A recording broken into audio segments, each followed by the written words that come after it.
Boston society had no room for Eleanor Winthrop. She was not beautiful enough, not charming enough, not worthy enough to marry well. Her family looked at her with disdain, her sisters with pity, her father with disappointment. When a letter arrived from a distant cousin about a mountain man in the Montana Territory seeking a wife, Eleanor's family saw an opportunity. They answered on her behalf, sending a cruel description, homely, dull, desperate, as if she were damaged goods. They'd put her on a train with a single trunk and a ticket one way. "Perhaps he will take you," her mother said coldly. "You are of no use to us here." Eleanor did not cry. She had shed her last tear years ago. The journey was long and brutal train, then stagecoach, then wagon, then a mule trail through snow and pine. She arrived at a small cabin at the edge of the wilderness, her dress torn, her hands chapped, her heart pounding. The door opened, and a man filled the frame, tall, broad, with a beard as dark as the forest and eyes the color of winter storms. He looked at her without speaking, and she stood her ground, refusing to look away. "You're Eleanor," he said finally. It was not a question. She nodded. "Your family's letter said you were ugly." She flinched but did not lower her gaze. "And yet you kept the door open," she replied. A faint smile crossed his weathered face. His name was Caleb, and he had been alone for 8 years, since a grizzly took his partner. He did not want a wife. He wanted help, companionship, someone to share the silence. Eleanor was not what he expected. She was not ugly at all.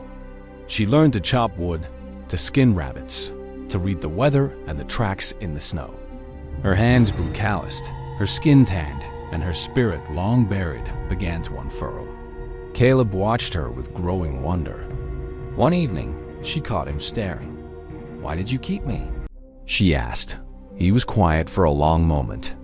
"Because you didn't cry. Because you didn't beg. Because you looked at me like I was a man, not a monster." The winter came hard, trapping them together for months. They talked by firelight about their pasts, their fears, the dreams they had buried. He learned that her family had starved her of love, and she learned that he had lost everyone he ever cared for. One night, she stood before him and unwrapped the scarf she always wore.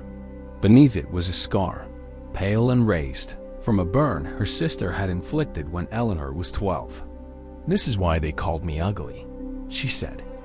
Caleb reached out, his rough fingers tracing the scar gently. "It's not ugly," he said. "It's a mark of survival.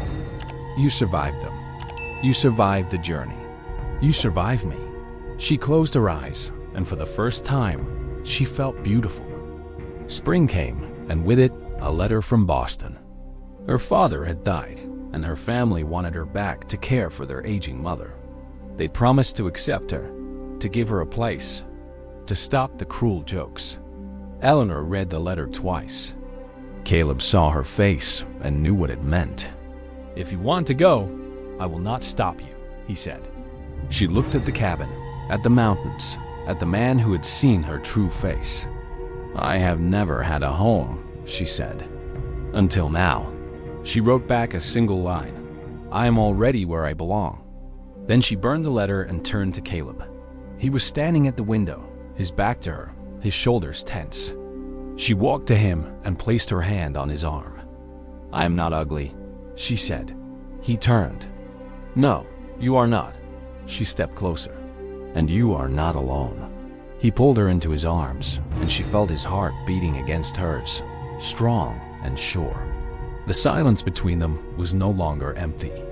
They were married in the meadow, with wildflowers blooming around them and the mountains as witnesses.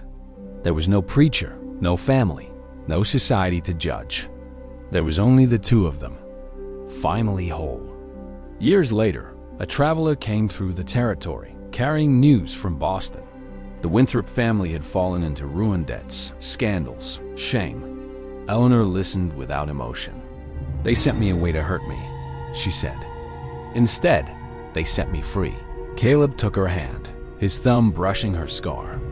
"The joke was never on you," he said. She smiled, the smile of a woman who had been called ugly and had become the most beautiful thing in his world. No, she agreed. The joke was on them.